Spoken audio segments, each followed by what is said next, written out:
serie de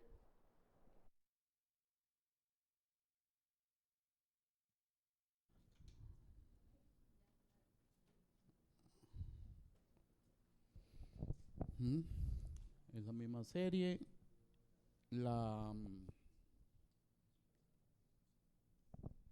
El título de el sermón de hoy es Huyamos hacia adelante. Estaremos trabajando en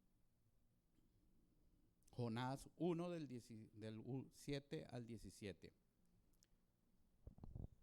Hay un dicho popular que nos enseña que si un animal tiene patas de gato, cola de gato, cabeza de gato y come comida de gato, pues es un gato.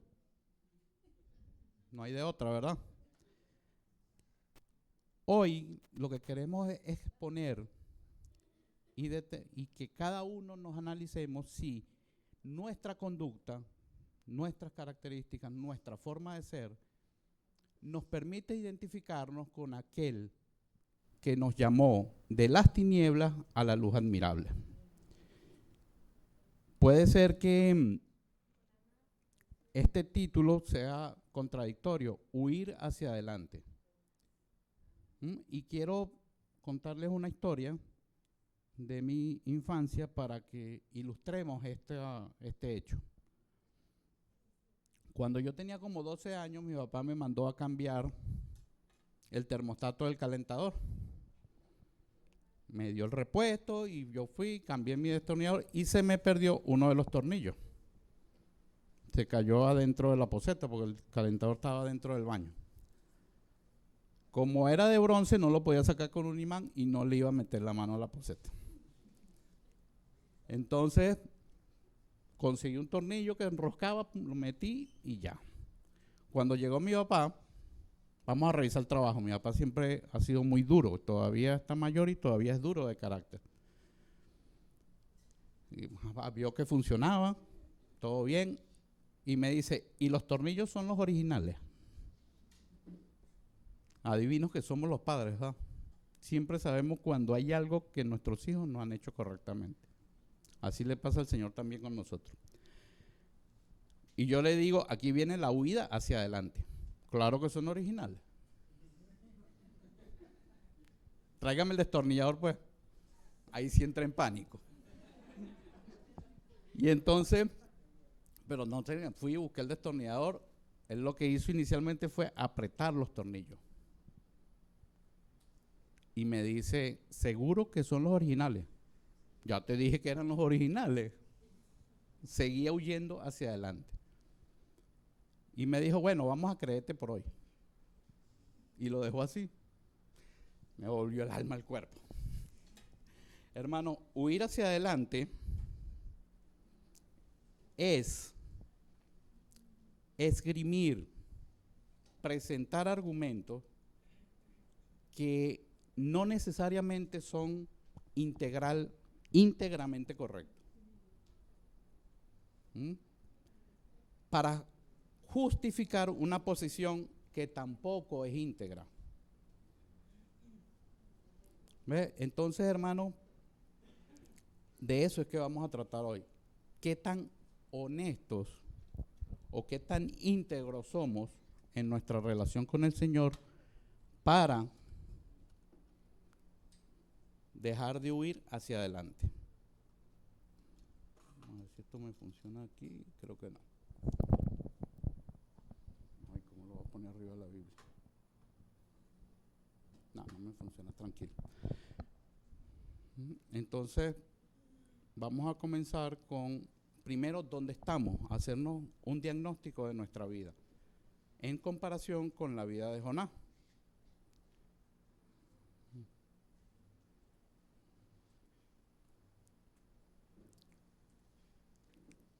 Y estaremos trabajando en Jonás 1, del 7 al 9.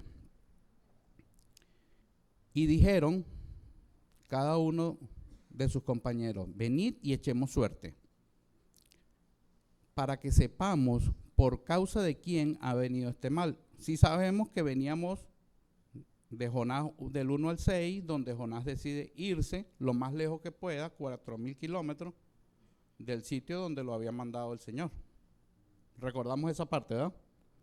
El 7 empieza así, y dijeron los compañeros, o sea, los navegantes, venid y echemos suerte, para que sepamos por causa de quién nos ha venido este mal. Y echaron suerte, y la suerte cayó sobre Jonás.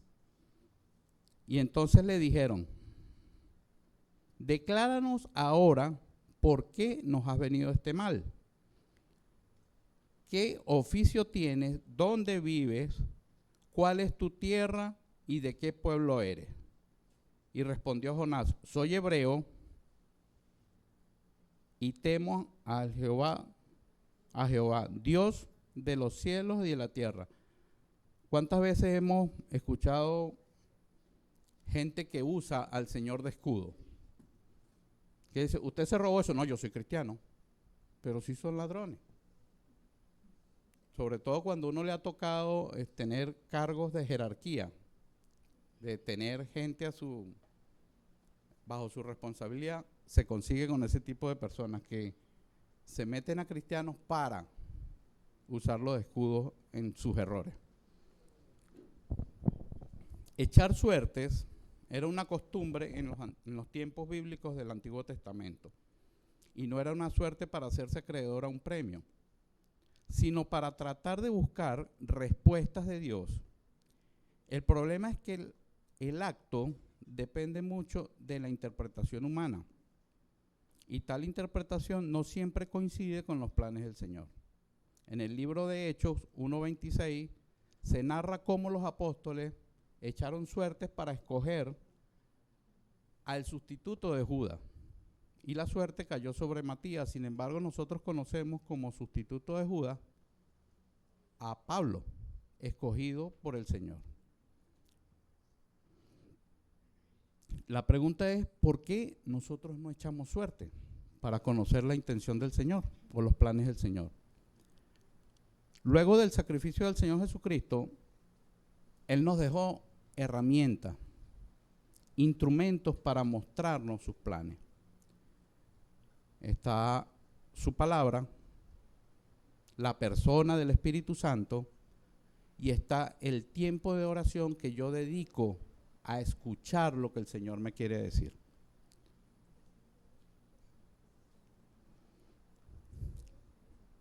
Lo que sucede, como dice Pablo, a veces andamos perdidos y buscando en el mundo respuesta.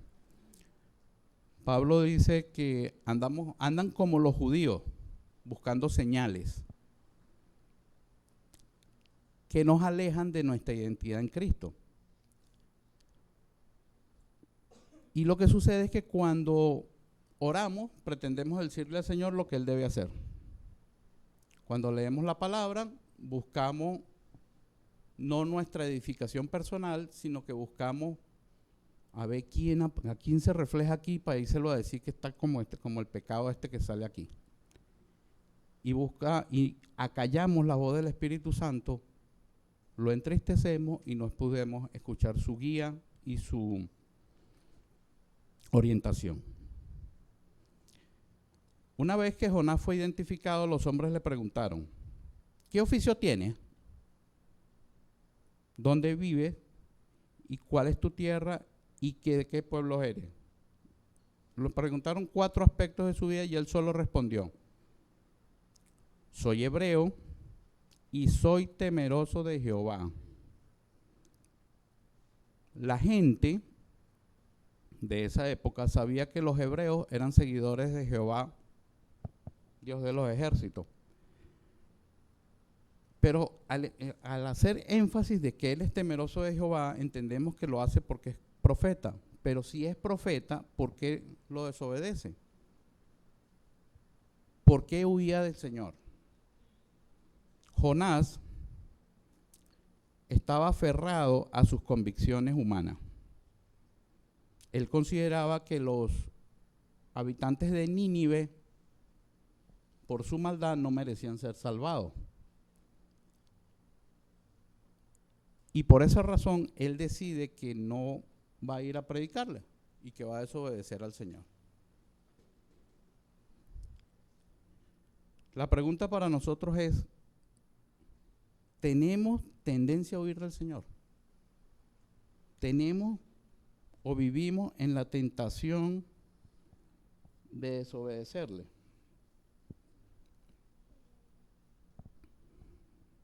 No todos a la vez, por favor. Era una pregunta retórica. La respuesta es sí. En muchas situaciones, en muchas instrucciones que el Señor deja en nuestra vida, o que nos dejó escrita en su palabra, tenemos la tendencia a desobedecerle. Y vamos a citar algunas acá. Hebreos 10:25, no dejen de congregarse. Cualquier cosa se convierte en una excusa para no venir a la iglesia. Y congregarse no es solo venir y sentarse aquí los domingos. Congregarse es participar de la iglesia, crecer en la iglesia. Que la iglesia sea un instrumento para mi edificación. Y para que yo, una vez que he crecido, sirva para que otros crezcan. Congregarse no es venir a sentarnos los domingos a escuchar el mensaje.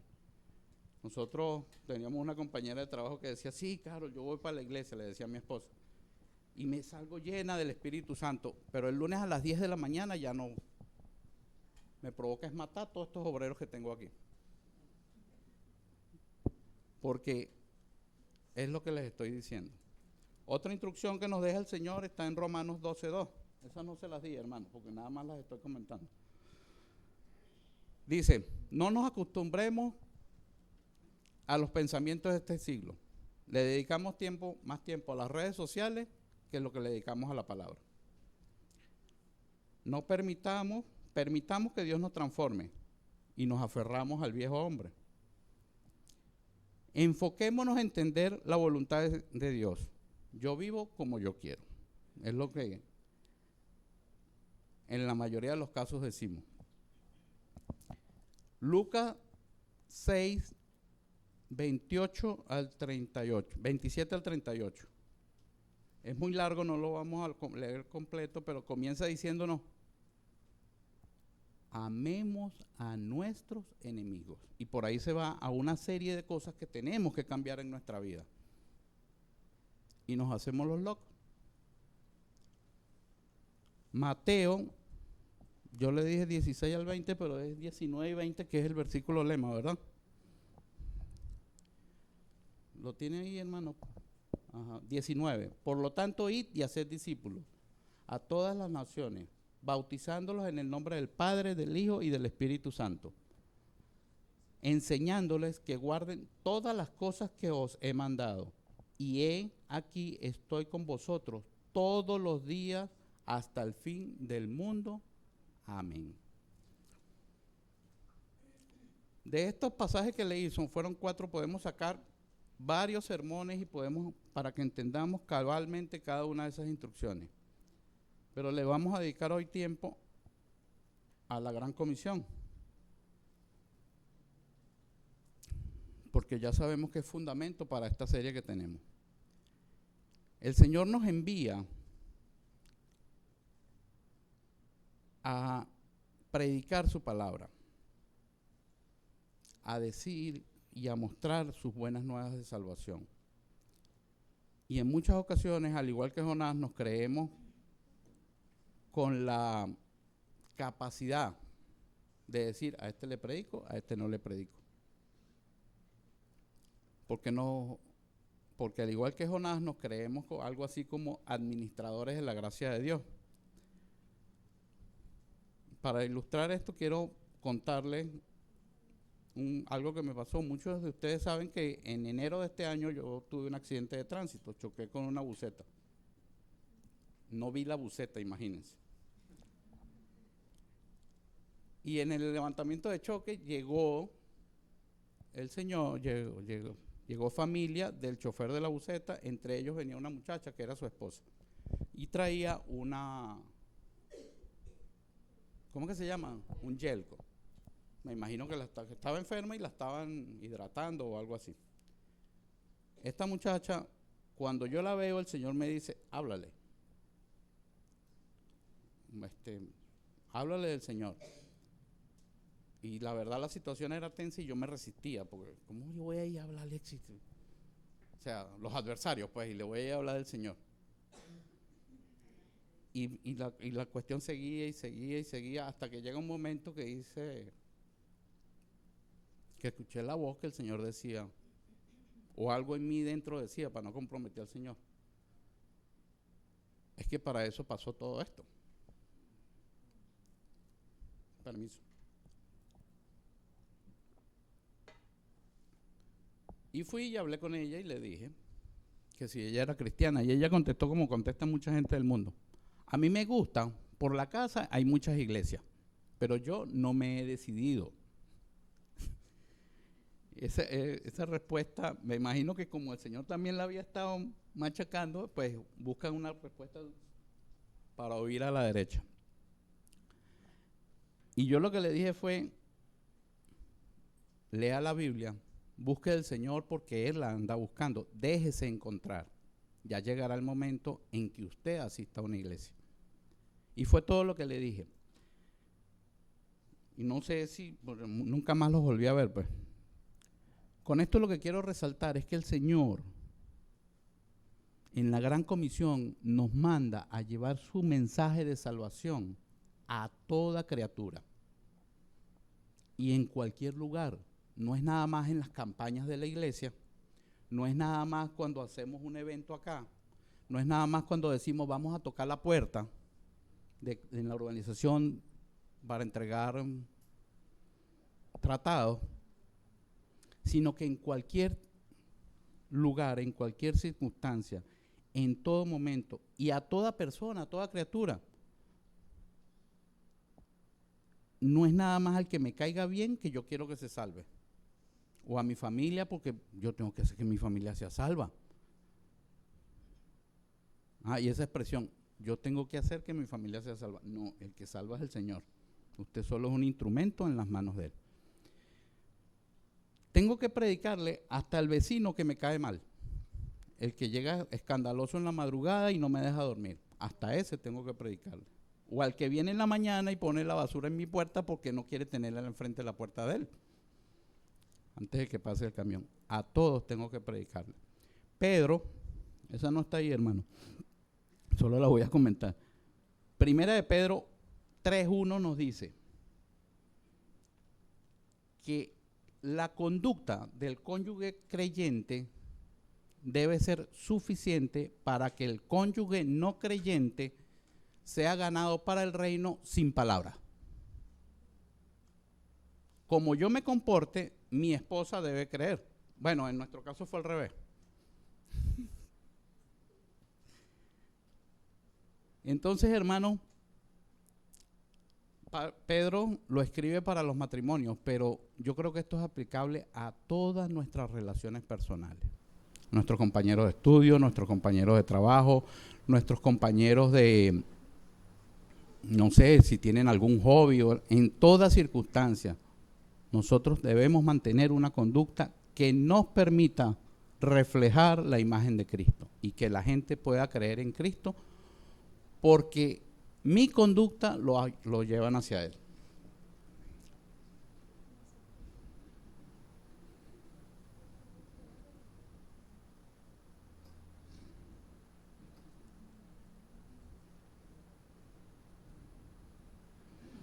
Hay esto que les estoy hablando es conocido como evangelismo relacional y se fundamenta en eso, en cómo mi modelo le sirve a otro para que él pueda creer. Pero en muchos casos nos aferramos a una zona de confort, a una comodidad en que yo vengo para acá, para la iglesia, oro, leo la Biblia y yo creo que estoy cumpliendo con el Señor. Pero Gálatas 6:7 dice, no os llaméis a engaño. Dios, o Jehová, dicen otras versiones, no puede ser burlado. Puesto todo lo que el hombre sembrare, eso cosechará. Si nosotros no somos fieles al Señor y andamos huyendo hacia adelante, haciéndole creer, haciendo o creyendo que le hacemos creer que le estamos cumpliendo, Él sabe que no le estamos cumpliendo. Hagamos las cosas que tenemos que hacer. Volviendo a Jonás, ya hemos visto cómo somos o cómo en algunas situaciones en nuestra vida nos comportamos. Sabemos de dónde partimos y queremos ver queremos compartir ahora cómo recorremos la ruta, cómo Jonás recorrió la ruta de esa huida o de ese escape. Dice Jonás 1, del 10 al 14. Aquellos hombres... ¿Ah? ¿La quieres leer, hija, por favor? ¿No está ahí? Y aquellos hombres temieron sobremanera y le dijeron, ¿por qué has hecho esto? Porque ellos sabían que huía de la presencia de Jehová, pues él se lo había declarado. Y le dijeron, ¿qué haremos contigo para que el mar se nos aquiete? Porque el mar se iba embraveciendo más y más. Y él le respondió, tomadme y echadme al mar, y el mar se os aquietará. Porque yo sé que por mi causa ha venido esta gran tempestad sobre vosotros. Y aquellos hombres trabajaron para hacer volver la nave a tierra, mas no pudieron, porque el mar se iba embraveciendo más y más en contra de ellos. Entonces, el pasaje nos plantea una situación en la que Jonás ya fue identificado, en la que él asume su responsabilidad y comienza y plantea o recomienda una solución. Échenme al mar. En un principio, los hombres rechazaron esa posición, ¿verdad? Y después dijeron, sí, vamos a echarlo al mar porque esto está muy peligroso. Dios, me perdí. Ajá. En este pasaje o en esta porción de la palabra conseguimos dos personajes. Uno es Jonás, que representa a un creyente rebelde, que finalmente entiende que no puede escapar de la presencia del Señor y que su mala decisión ha dañado o puede afectar a las personas que lo rodean. Al llegar a Cristo, nosotros, el Señor nos da un estatus de santo, no porque seamos santos, sino porque su sangre nos justifica. Pero nos insta, nos invita, nos estimula con su conducta a alcanzar una santidad de conducta, la cual logramos por la obediencia a su palabra. Todos sabemos que es difícil crucificar a ese hombre viejo que hemos sido. Es doloroso porque es parte de nosotros. Todas aquellas cosas que han formado parte de nuestra vida. Antes de llegar a Cristo, liberarnos de ella nos duele. Porque el que es chismoso le duele no contar un chisme. Se queda con aquella presión y o de no escucharlo. Y así con cada una de las obras de la carne que están registradas en la palabra. Pero es una decisión esencial para poder crecer en Cristo. Jonás, como habíamos dicho, era un hombre aferrado a su humanidad.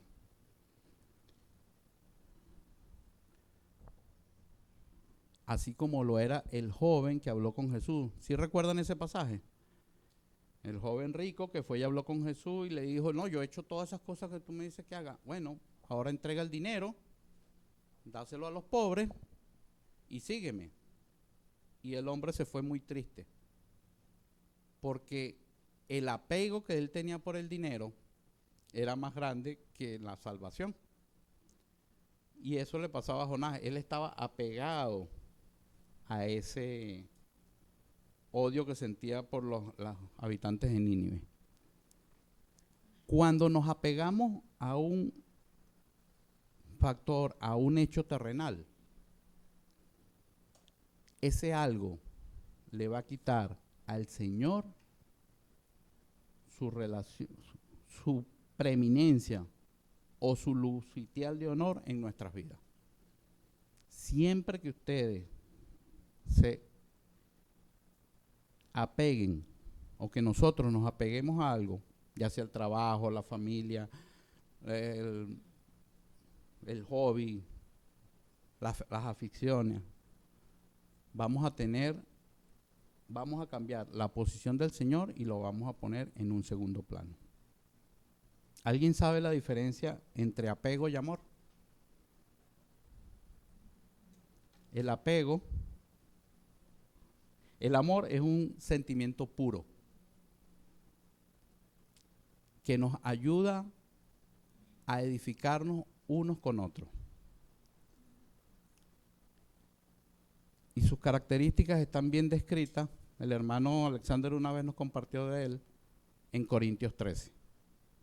Bien detallado lo que es el amor y cómo es el amor que Dios espera que sintamos.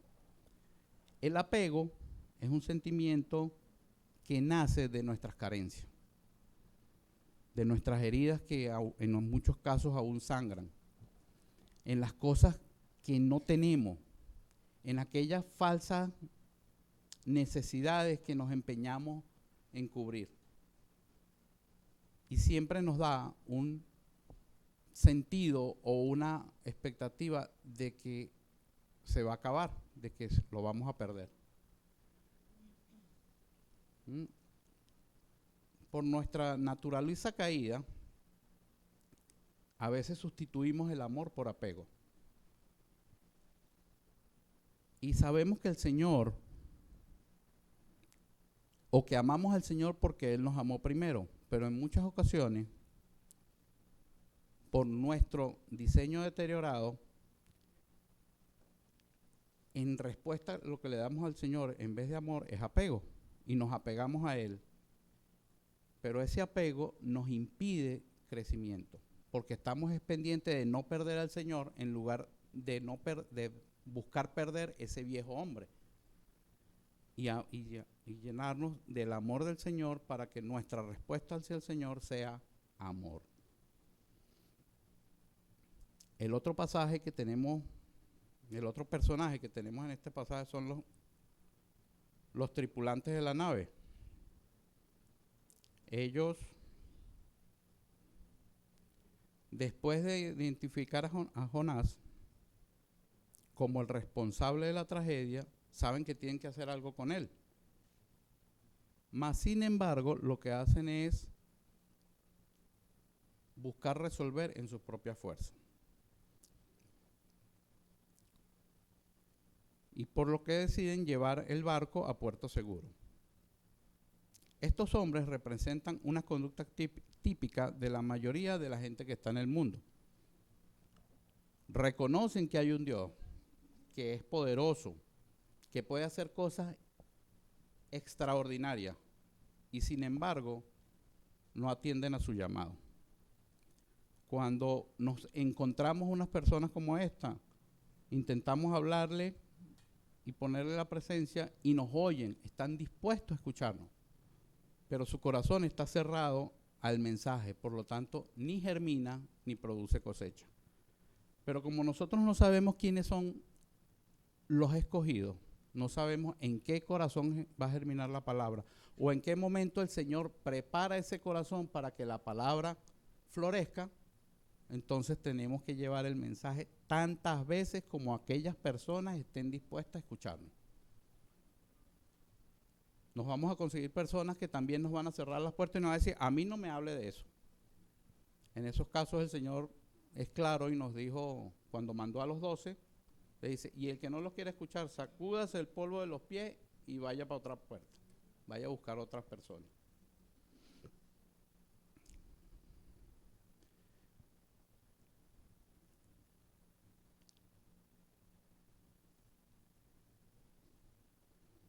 Lo que sí debemos asegurarnos nosotros, porque como ya hemos dicho, el Espíritu Santo es el que convence de verdad, de justicia y de pecado.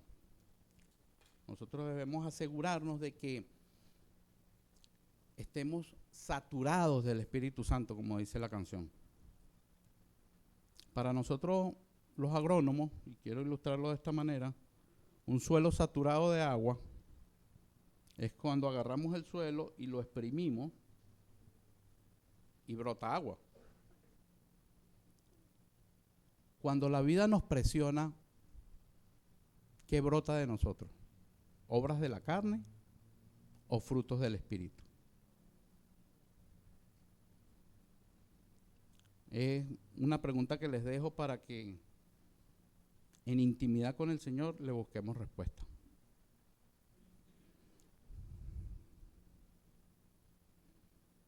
Otra conducta que presentaban estos hombres o estos navegantes, que es común de los creyentes, de los no creyentes, pero también es común de muchos creyentes, es vivir en nuestras propias fuerzas.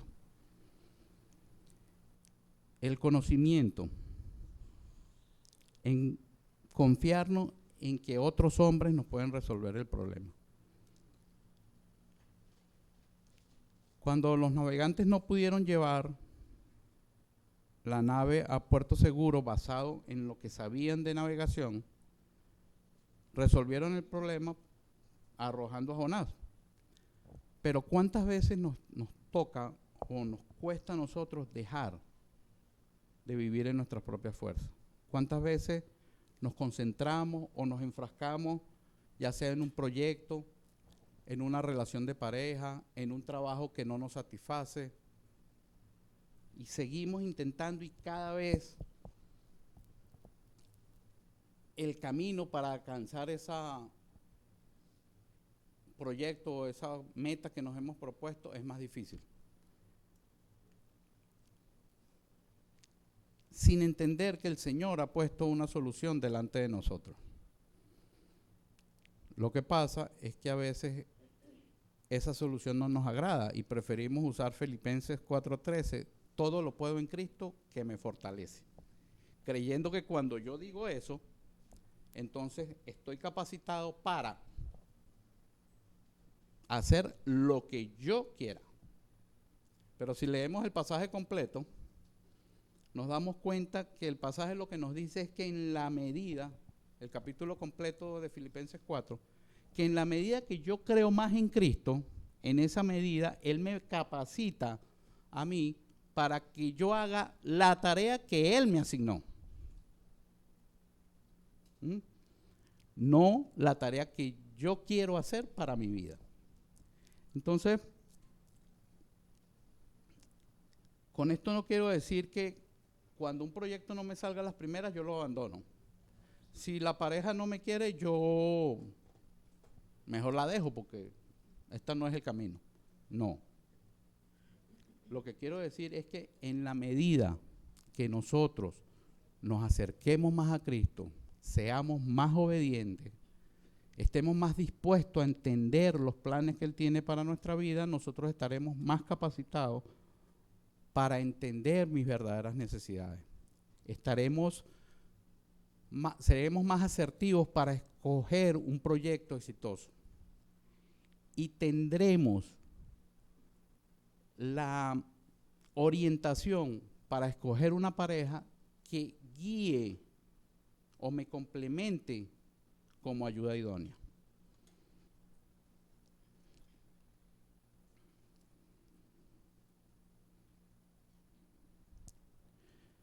El Señor en 1 Corintios 10:13, la parte final nos dice que conforme el Señor permite las tentaciones, de igual manera nos da una salida para ellas. Y lo mismo sucede con nuestras dificultades o con las pruebas. El Señor siempre nos va a dar una salida a la situación en la que estemos viviendo. Tenemos que sí tener nuestra mirada puesta en Él y no en el problema. Y tenemos que estar dispuestos a apropiarnos de esa solución. Para los hombres era difícil lanzar a Jonás del barco, porque decía, ¿y si Jehová me reclama la sangre de ese señor? ni siquiera era porque, pobrecito Jonás, ¿cómo lo vamos a matar? Sino que Jehová va a venir a reclamarme la sangre, o sea, era por temor. Pero en muchas ocasiones no vemos la salida o no nos agrada la salida que el Señor nos muestra, porque no coincide con lo que yo había planificado. Y al no coincidir con lo que yo planifico, yo creo que no es la salida. Sucede que cuando el Señor nos plantea esa salida y finalmente tomamos la decisión de asumir la ruta que el Señor me mostró, en lugar de seguir luchando con un camino en el que no voy a llegar a puerto seguro, sino que agarro a Jonás y lo zombo por la borda, el mar se tranquiliza. Igual nos pasa a nosotros. Cuando echamos a Jonás por la borda o cuando asumimos la solución que el Señor nos da, nuestro corazón y nuestros pensamientos se van a llenar de la paz que supera todo entendimiento.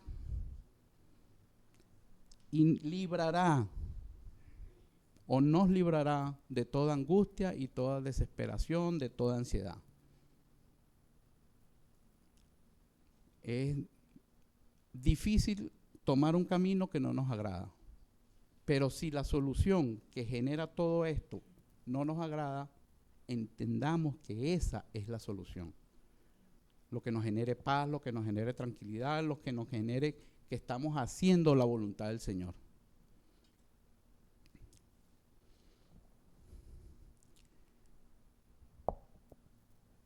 No les estoy diciendo que cuando vengan las dificultades, busquemos a quienes que vamos a arrojar por la borda. ¿O sí? ¿Vamos a buscar culpables? No. Lo que les estoy diciendo es que en la medida que oremos al Señor, no por temor como los marinos, en la medida en que estemos más dispuestos a asumir las soluciones que Él nos da y depositemos nuestra confianza en Él, tendremos una vida más reposada y tranquila. Jeremías 17, del 7 al 8, lo dice de esta manera. Pero benditos son todos los que confían en el Señor y han hecho del Señor su esperanza y confianza. Son como árboles plantados junto a la ribera de un río, con raíces que se hunden en el agua. A esos árboles no les afecta el calor, ni tienen largos periodos de sequía. Sus hojas siempre están verdes y nunca dejan de producir fruto. Hermanos, al ser árboles frondosos, estamos capacitados a dar sombra a todos aquellos que nos rodean, sean o no creyentes. Ya hemos visto de dónde partimos, cómo se transita la ruta, y ahora los quiero invitar a anticipar nuestro destino. Jonás 5:17.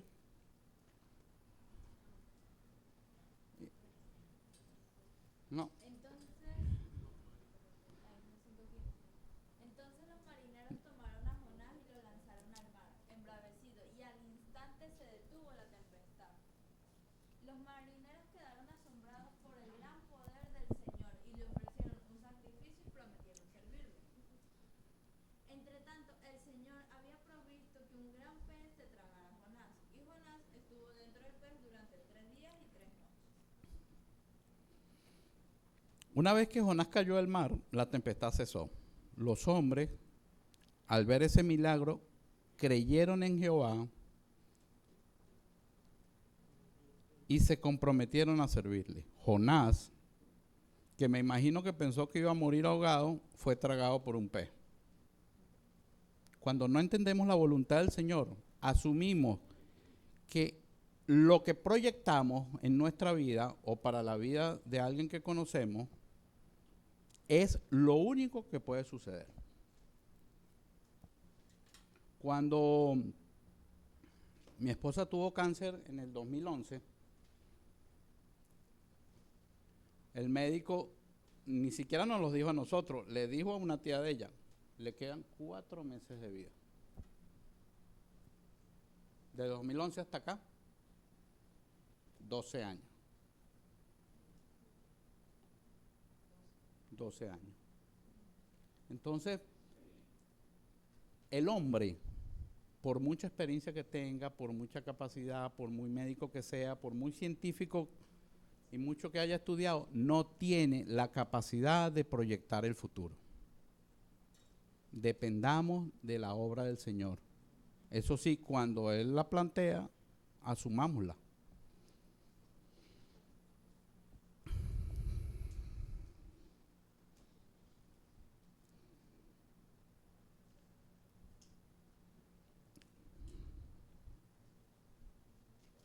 Santiago 4, 13 al 17 nos explica cómo el hombre pretende vivir planificando su vida desde su propia sabiduría. Y nos dice o nos recuerda que la vida del hombre es como la niebla del amanecer. Y yo cuando leía esto recordaba mis tiempos de estudiante y el autobús bajaba por la Ribereña en el Garabatal y uno veía todo ese sembradío de caña como una neblina que cubría la caña. Era realmente un paisaje bien bonito. Pero eso era a las 6 de la mañana. Cuando uno pasaba a las 7 ya la neblina del amanecer no estaba. Así de corta es nuestra vida, por muchos años que vivamos. No vivamos nuestra vida en nuestro propio sabiduría. Dependamos del Señor. A eso nos invita Santiago en este pasaje. Y él usa una expresión que dice, digan si Dios quiere, pero no un si Dios quiere como lo usamos ahorita. Si Dios quiere y lo damos por hecho porque yo dije si Dios quiere. No, un si Dios quiere entendiendo que Él tiene la última palabra, el Señor. Que mis planes se van a cumplir si y solo si coinciden con los planes del Señor. Porque Él no cambia, Él no va a cambiar sus planes para nuestra vida. Él va a mantener lo que Él proyectó para nosotros, Él lo va a mantener hasta el final. Este capítulo de Santiago cierra así. Recuerden que es pecado saber lo que se debe hacer y no hacerlo.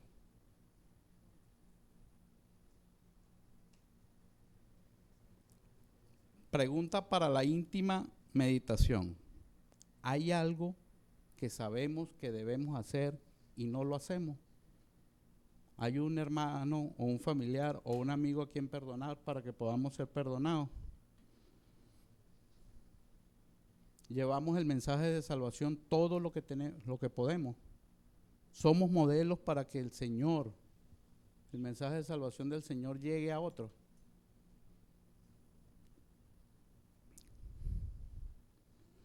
Responder esta pregunta determinará la evolución de nuestras vidas. Jonás sabía lo que tenía que hacer, pero no lo hizo y por eso su vida se complicó. No esperemos que nuestra vida se complique para comenzar a hacer lo que de antemano sabemos que teníamos que hacer. Porque la vida se nos va a complicar y van a venir cosas que llamamos pruebas. Santiago 3.1 nos dice que estemos gozosos cuando andemos en diferentes pruebas, porque la prueba de nuestra fe produce paciencia. Y es verdad, cuando vivimos pruebas difíciles, nos ayuda, siempre y cuando tengamos la mirada puesta en el Señor, nos ayuda a crecer en Cristo. Nuestros tiempos de dificultades son un instrumento del Señor para salvar, para sanar nuestra vida. ¿Verdad? Dicen que las pruebas nos purifican o nos refinan como el oro en el fuego. Pero hermano, la obediencia es igualmente efectiva para nuestro crecimiento y es mucho menos traumática. Por obediencia podemos llegar a crecer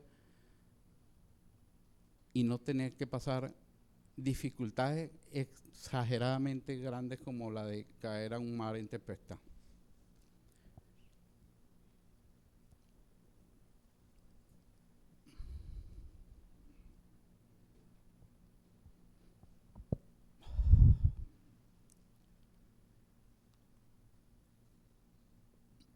No estoy diciendo que cuando somos obedientes al Señor, nuestra vida va a ser color de rosa. No he dicho eso.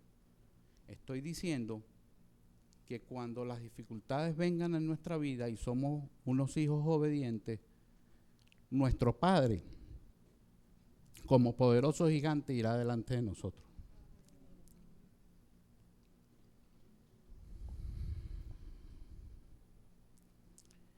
El Señor, hermano, tiene preparados para nosotros dos destinos preestablecidos. Uno en esta tierra y otro en la vida espiritual. Nuestro crecimiento no tiene nada que ver, o mejor dicho, disculpen, me salté una parte. Nuestro destino terrenal, que es la función que desempeñamos en su iglesia, en su reino aquí en la tierra, se va a cumplir por mucho que nosotros nos resistamos. La función que nos ha dado acá en la tierra, si yo quiero vivir una vida cristiana en la que yo vengo los domingos a la iglesia y ya, y esos no son los planes del Señor, entonces Él hará lo que tenga que hacer para que usted cumpla la función que Él tiene preparada para cada uno de nosotros. Busquemos el camino recto y tratemos, esforcémonos por formarnos para evangelizar, para crecer en Cristo. El crecimiento en Cristo no tiene fin. Usted no puede decir, hasta aquí crecí en Cristo, porque yo he crecido tanto.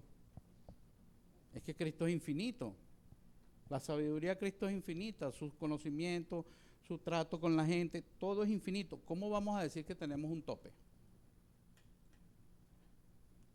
Para crecer hasta cierto punto en la vida de Cristo.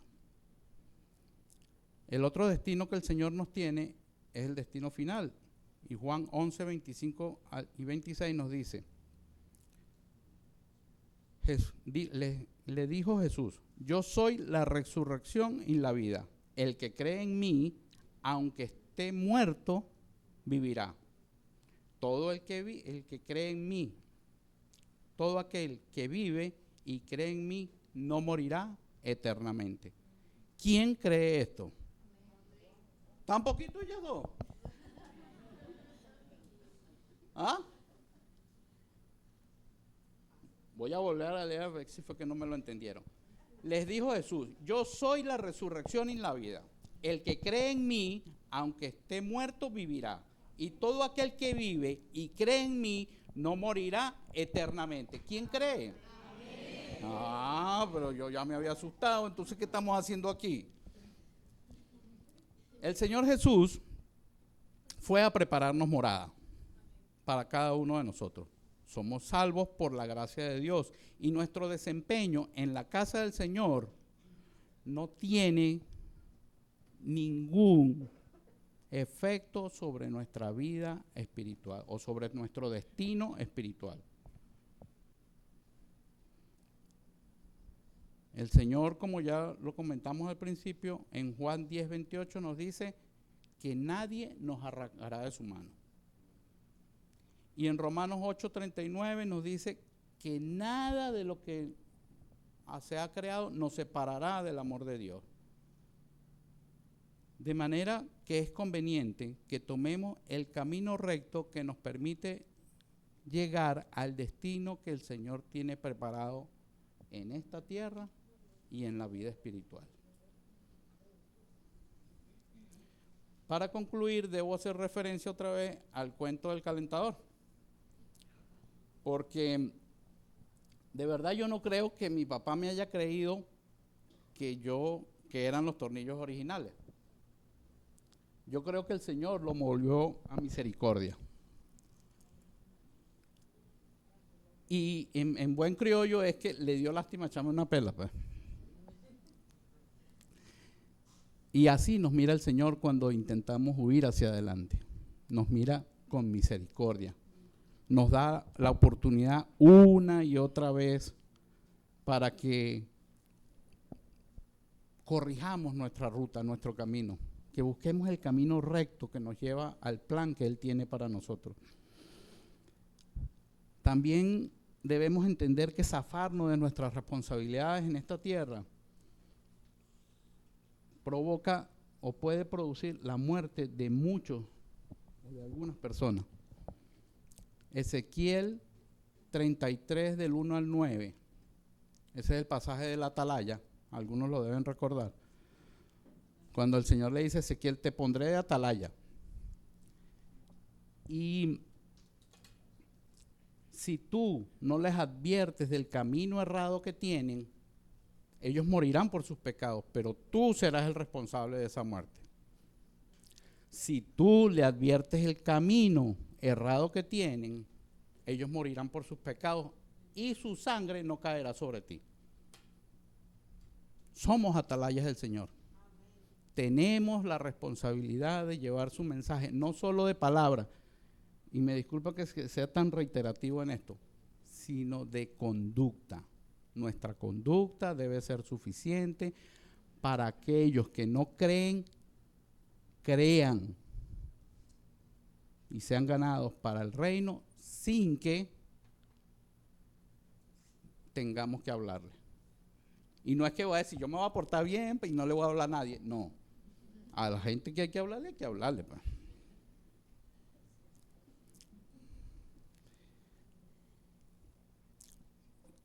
Para cerrar, vamos a comentar el capítulo 58 de Isaías. ¿Verdad? En este capítulo lo conocemos como el verdadero ayuno. Y el capítulo comienza con el Señor hablando con Isaías y le dice, los judíos están molestos conmigo, lo estoy parafraseando, porque yo y que no les oigo. Pero yo no les oigo porque ellos últimamente me buscan falsamente. Lo que quieren es que la gente los vea sufrir. Y yo lo que quiero es que ellos se liberen de esto, dejen aquello, dejen de explotar a todos los trabajadores, y hace una lista completa de las cosas. En el versículo 10 empieza así. Y si dieres de tu pan al hambriento y saciares el alma de los afligidos, si atiendes a los que tienen necesidad y le llevas el mensaje de salvación a aquellas almas que no conocen al Señor, en las tinieblas nacerá tu luz y tu oscuridad será como el mediodía. Si buscamos al Señor, nuestra oscuridad será como el mediodía. No tendremos oscuridad. Jehová te prosperará siempre, y en la sequía saciará tu alma, dará vigor a tus huesos, serás como un huerto de riego y como un manantial de agua cuyas aguas nunca faltan. Les invito, hermanos, a que lean ese capítulo que de verdad es edificador. Bueno, si estamos dispuestos a cambiar, si no, si queremos seguir siendo los mismos. El Señor hará su obra a pesar de nosotros mismos. Entonces, estemos dispuestos a que haga su obra en nosotros y la perfeccione todos los días, y hagamos su obra hacia aquellos que no conocen al Señor.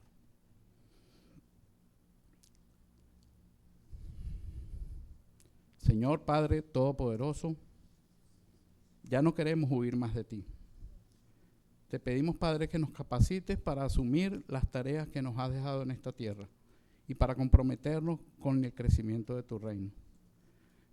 Líbranos, Padre, de aquellas cosas, o permítenos entender aquellas cosas que no son agradables a ti y que tú quieres que nos libremos de ellas. Ayúdanos, Señor, a llenarnos o a estar llenos del Espíritu Santo, de manera que sea nuestro sostén en cada una de estas tareas. En el nombre de nuestro Señor Jesucristo, amén y amén. Dios los bendiga, hermanos, que el Señor les muestre esta semana el camino que Él está bendiciendo.